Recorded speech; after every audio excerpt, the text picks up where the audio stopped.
Xylem banking എല്ലാവർക്കും നമ്മുടെ പുതിയൊരു വീഡിയോയിലേക്ക് സ്വാഗതം. ഇനി നമുക്ക് പേടിക്കാതെ ലോൺ എടുക്കാം. അതായത് നമ്മുടെ ലോൺ റിക്കവറി പ്രോസസ്സിൽ കുറച്ചധികം ചേഞ്ചസ് വന്നിട്ടുണ്ട്. അതാണ് നമ്മൾ ഇന്ന് വീഡിയോയിൽ ഡിസ്കസ് ചെയ്യാനായിട്ട് പോകുന്നത്. റെഡി? സോ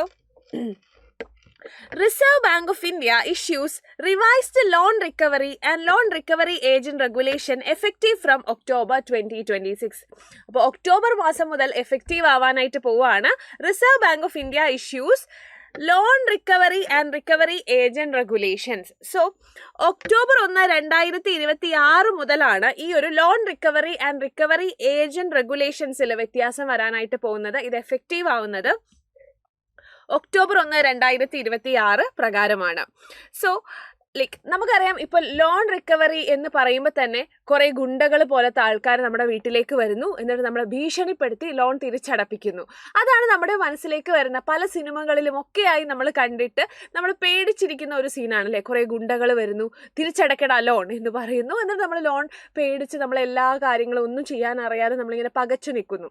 അതാണ് നമ്മുടെ മനസ്സിലുള്ളൊരു സീൻ അല്ലേ. പക്ഷെ എന്നാൽ ഇനി മുതൽ അങ്ങനെയല്ല. ലോൺ റിക്കവറി ഏജൻസിനെ തിരഞ്ഞെടുക്കുമ്പോൾ ബാങ്കുകളും NBFCസും വളരെ പ്രോപ്പറായി പ്രോപ്പറായിട്ടുള്ള ഡിഗ്രി ഉള്ള ആൾക്കാരാണോ എന്നുള്ളത് നോക്കിയിട്ട് വേണം അവരെ അസൈൻ ചെയ്യാനായിട്ട്. സോ ഇവിടെ കൊടുത്തിട്ടുണ്ട്, അവരുടെ ബാക്ക്ഗ്രൗണ്ടും ഒക്കെ വെരിഫൈ ചെയ്തതിന് ശേഷം മാത്രമാണ് ലോൺ റിക്കവറി ഏജന്റ് ആക്കി ഇവരെ പ്രഖ്യാപിക്കാനായിട്ട് പാടുള്ളൂ. സോ ഇനി നമുക്ക് loan recovery agents and lone recovery പ്രോസസ്സിൽ ഇപ്പോൾ വന്നിട്ടുള്ള ചേഞ്ചസ് എന്തൊക്കെയാണെന്ന് നോക്കാം. ഇപ്പോൾ നമ്മൾ ലോൺ എടുത്തു, തിരിച്ചടച്ചിട്ടില്ല എന്ന് വിചാരിക്കുക. അപ്പോൾ റിക്കവറി ഏജൻസിനോ ബാങ്കിനോ നമ്മളെ കോൺടാക്ട് ചെയ്യാനുള്ള ടൈം എന്ന് പറയുന്നത് രാവിലെ 8 മണിക്കും വൈകുന്നേരം 7 മണിക്കും ഉള്ളിൽ മാത്രമായിരിക്കും. അതിപ്പോൾ ഫിസിക്കലി വന്ന് നമ്മളെ കോൺടാക്ട് ചെയ്യുന്നതായാലും വാട്സപ്പ് ത്രൂ കോൺടാക്ട് ചെയ്യുന്നതായാലും കോൾസ് വിളിക്കുന്നതായാലും SMS വിളിക്കുന്നതായാലും SMS മെസ്സേജ് അയക്കുന്നതാണെങ്കിലും ഒക്കെ ലോൺ റിക്കവറി ഏജൻസിനോ ബാങ്കിനോ ബെനിഫിഷ്യറീനെ കോൺടാക്ട് ചെയ്യാനുള്ള സമയം എന്ന് പറയുന്നത് 8 മണിക്കും രാവിലെ 8 മണിക്കും വൈകിട്ട് 7 മണിക്കും ഉള്ളിൽ മാത്രമായിരിക്കും. ഇതിൻ്റെ ഈ ഒരു ടൈം ഫ്രെയിമിൽ മാത്രമേ ഇവർ കോൺടാക്ട് ചെയ്യാനായിട്ട് പാടുള്ളൂ. പിന്നെ mandatory certification. Loan recovery agents ആകുന്ന ആൾക്കാർ എന്ത് വേണം?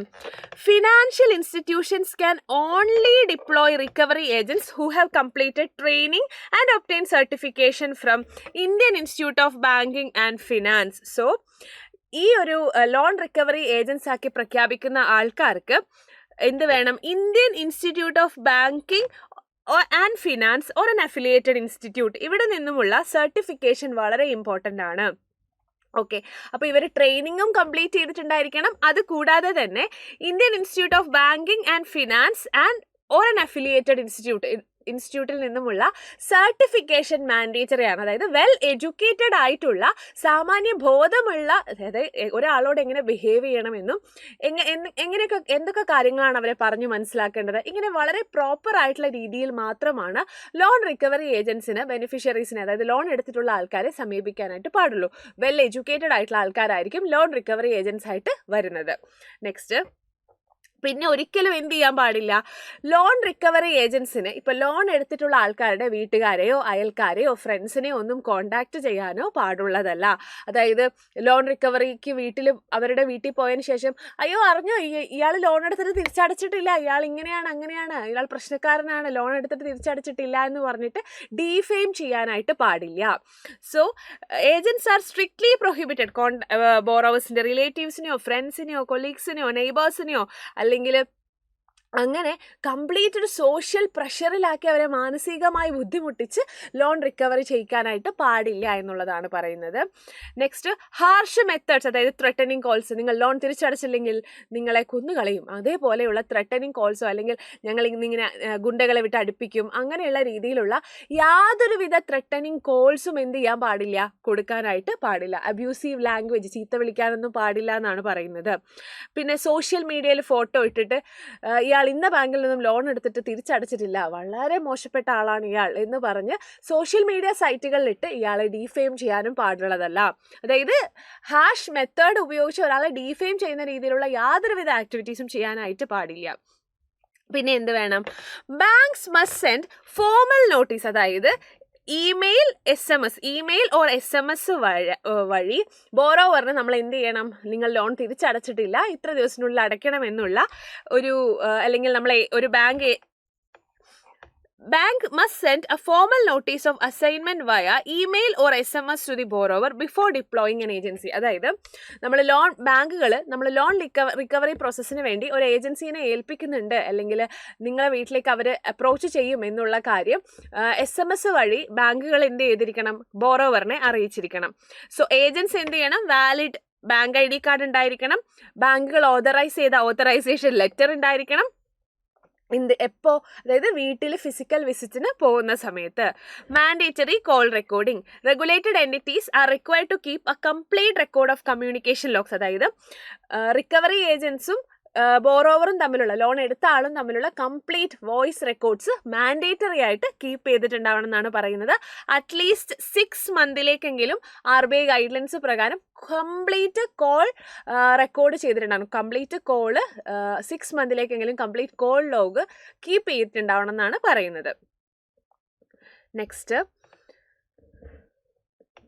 ബാങ്ക് എന്ത് ചെയ്യണം, ഡെഡിക്കേറ്റഡ് ആയിട്ടുള്ള പൊതുജന പരാതി പരിഹാരത്തിന് വേണ്ടിയിട്ടുള്ള ഡെഡിക്കേറ്റഡ് ചാനൽസ് വേണം എന്നുള്ള കാര്യം വളരെ ഇമ്പോർട്ടൻ്റ് ആണ്. ഓക്കെ, അപ്പോൾ എന്തെങ്കിലും ഒരു നമ്മൾ ഏതെങ്കിലും പരാതി ബോധിപ്പിച്ചു, എന്നിട്ട് അതിന് റിപ്ലൈ ഒന്നും കിട്ടിയില്ല, അങ്ങനെയാണെങ്കിൽ അതിൻ്റെ ഇടയിൽ പോയി റിക്കവറി ഏജൻസി പ്രശ്നം ഉണ്ടാക്കാനായിട്ട് പാടുള്ളതല്ല, അവരെ ഫോഴ്സ് ചെയ്യാനും പാടുള്ളതല്ല. അപ്പോൾ ഇവർക്ക് ഈ പരാതിക്ക് പരിഹാരം കിട്ടിയതിന് ശേഷമാണ് പിന്നീട് റിക്കവറി ഏജൻസിന് ബോറോവറിനെ സമീപിക്കാനായിട്ട് സാധിക്കുന്നത്. ഇനി മറ്റൊരു കാര്യമാണ്, നമ്മൾ ഒരു സ്ഥലത്ത് നിന്ന് ഇപ്പോൾ പലതരത്തിലുള്ള ഫിനാൻസ് സ്ഥാപനങ്ങളുണ്ട് അല്ലേ, ഈ ഫിനാൻസ് സ്ഥാപനങ്ങളിൽ പോയി നമ്മൾ മൊബൈലൊക്കെ നമ്മൾ ബജാജിൻ്റെ ലോൺ എടുത്ത് അങ്ങനെ ലോണിൽ EMIയിലൊക്കെ ഫോൺ വാങ്ങത്തില്ലേ. അപ്പം ചില സന്ദർഭങ്ങളിൽ എന്ത് ചെയ്യും, ഇവർ മൊബൈൽ ഫോണിലേക്ക് ഒരു ആപ്പ് ഇൻസ്റ്റാൾ ചെയ്യും. നമ്മൾ EMI പ്രോപ്പറായിട്ട് പേ ചെയ്തിട്ടില്ല എങ്കിൽ ഫോൺ റിമോട്ട്ലി ലോക്ക് ചെയ്യാനും ഫോൺ പിന്നെ ഒന്നിനും ഉപയോഗിക്കാൻ പറ്റാതെയാവും. നമുക്ക് ഫോൺ ജസ്റ്റ് ഓപ്പൺ ചെയ്യാനോ ഇൻകമിങ് കോൾ എടുക്കാനോ ഔട്ട് ഗോയിങ് കോൾ ചെയ്യാനോ SMS വരാനോ വാട്സപ്പ് യൂസ് ചെയ്യാനോ ഒന്നിനും തന്നെ പറ്റില്ല. സോ അതിലും ചെറിയ വ്യത്യാസങ്ങൾ വന്നിട്ടുണ്ട്. സോ അതെന്താണെന്ന് വെച്ചാൽ, നമ്മളിപ്പോൾ ഫോണ് അല്ലാതെ നമ്മുടെ ഫോണ് ഇപ്പം നമ്മൾ ഫോണല്ല, ഈ ഒരു ഫോൺ ഇപ്പം ഈ ഫോൺ ഞാൻ EMIയിൽ വാങ്ങിയതാണെങ്കിൽ അവർക്ക് റിമോട്ട്ലി ഫോൺ ലോക്ക് ചെയ്യാം. അത് നമ്മുടെ കസ്റ്റമറിൻ്റെ, അതായത് ഫോൺ EMIയിൽ വാങ്ങുമ്പോൾ തന്നെ കസ്റ്റമറിൻ്റെ ഒരു എന്താ പറയുക, കസ്റ്റമറിൻ്റെ അഷ്വറൻസ്, അതായത് നിങ്ങൾക്ക് ഞാൻ EMI പ്രോപ്പറായിട്ട് തിരിച്ചടച്ചില്ലെങ്കിൽ നിങ്ങൾക്ക് എൻ്റെ ഫോൺ റിമോട്ട്ലി ലോക്ക് ചെയ്യാമെന്ന് കസ്റ്റമർ എഴുതി കൊടുക്കുന്നുണ്ട്. അപ്പോൾ അവർക്ക് അങ്ങനെ ചെയ്യാം. പക്ഷേ ഇപ്പം ഞാൻ കാർ ലോൺ എടുത്തു, ഗോൾഡ് ലോൺ എടുത്തു, അല്ലെങ്കിൽ ഹോം ലോൺ എടുത്തു, എന്നിട്ട് ഞാൻ അതിൻ്റെ EMIയിൽ വീഴ്ച വരുത്തിയാൽ ബാങ്കുകൾക്കോ NBFCകൾക്കോ എന്ത് ചെയ്യാൻ പാടില്ല, നമ്മുടെ ഫോൺ ടച്ച് ചെയ്യാൻ പോലും പാടില്ല. അവരൊരിക്കലും, നമ്മൾ വേറെ ഏതെങ്കിലും ലോണാണ് എടുത്തതെങ്കിൽ എൻ്റെ ഫോൺ അവർക്ക് ഒരിക്കലും ലോക്ക് ചെയ്യാൻ പാടുള്ളതല്ല. അങ്ങനെയുള്ള ഒരു ആപ്പും നമ്മുടെ ഫോണിൽ ഇൻസ്റ്റാൾ ചെയ്യാൻ പാടുള്ളതല്ല.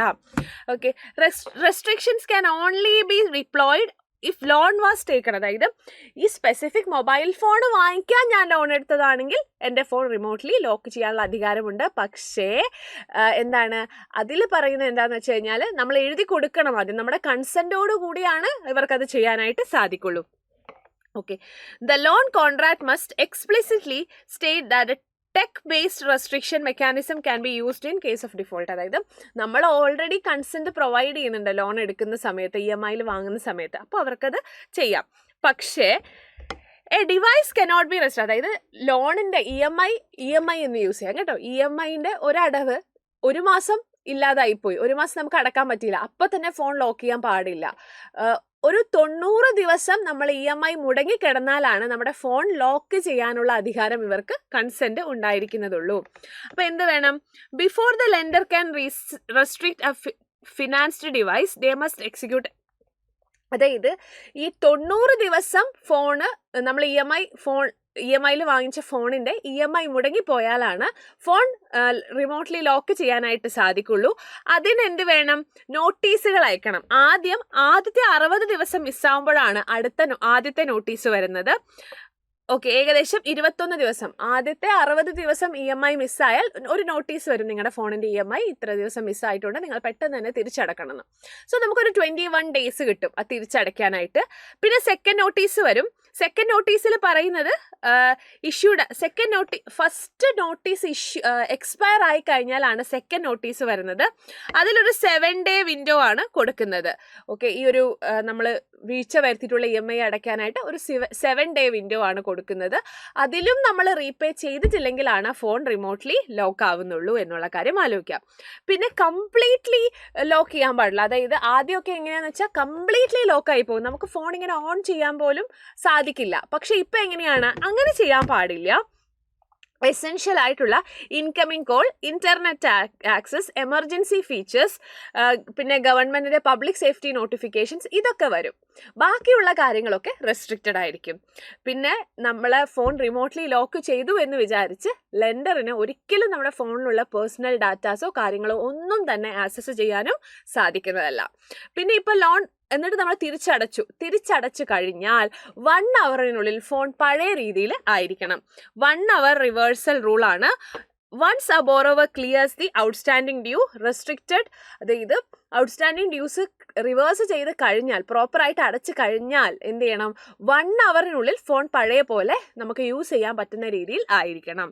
ഇനി delay compensation, if the lender fails to, അതായത് ഇപ്പോൾ 1 hourനുള്ളിൽ ഫോൺ അൺലോക്ക് ചെയ്തില്ല, അങ്ങനെയാണെങ്കിൽ ഓരോ മണിക്കൂറിനും 250 രൂപ വെച്ചിട്ടാണ് എന്ത് ചെയ്യുന്നത്, പിഴ കൊടുക്കേണ്ടത്. സോ ഇത്രയുമാണ് ഈ ലോൺ റിക്കവറി പ്രോസസ്സുമായി പുതിയ വന്നിട്ടുള്ള അപ്ഡേറ്റ് എന്ന് പറയുന്നത്. അപ്പോൾ നമ്മുടെ സൈലം ബാങ്കിങ്ങിൽ അടുത്ത് ആരംഭിക്കാൻ പോകുന്ന നമ്മുടെ ബാച്ചാണ് മെയിൻസ് ബൂസ്റ്റർ ബാച്ച് 3.0. ഈ ഒരു ബാച്ചിലേക്ക് നമ്മുടെ അഡ്മിഷൻ കണ്ടിന്യൂ ചെയ്യുന്നുണ്ട്. സോ മെയിൻസ് എക്സാം ആണ് നിങ്ങളുടെ ലക്ഷ്യമെങ്കിൽ, അതായത് പ്രിലിംസ് ക്രാക്ക് ചെയ്ത് മെയിൻസ് ക്രാക്ക് ചെയ്യാൻ പറ്റുന്നില്ല എന്നുള്ളതാണ് നിങ്ങളുടെ ഒരു കൺസേൺ എങ്കിൽ നിങ്ങൾക്ക് നമ്മുടെ ഈ ബാച്ചിലേക്ക് ജോയിൻ ചെയ്യാവുന്നതാണ്. 370+ hours ഓഫ് ലൈവ് ക്ലാസ്സുകൾ, 2 to 4 hours ആണ് ഡെയിലി ക്ലാസ് ഉണ്ടാവുക, 5 to 6 days ആണ് വീക്ക്ലി ക്ലാസ്സസ് ഉണ്ടായിരിക്കുക. 4,999 ആണ് നമ്മുടെ ബാച്ച് ഫീ എന്ന് പറയുന്നത്. വാലിഡിറ്റി ടിൽ എക്സാം ആണ്.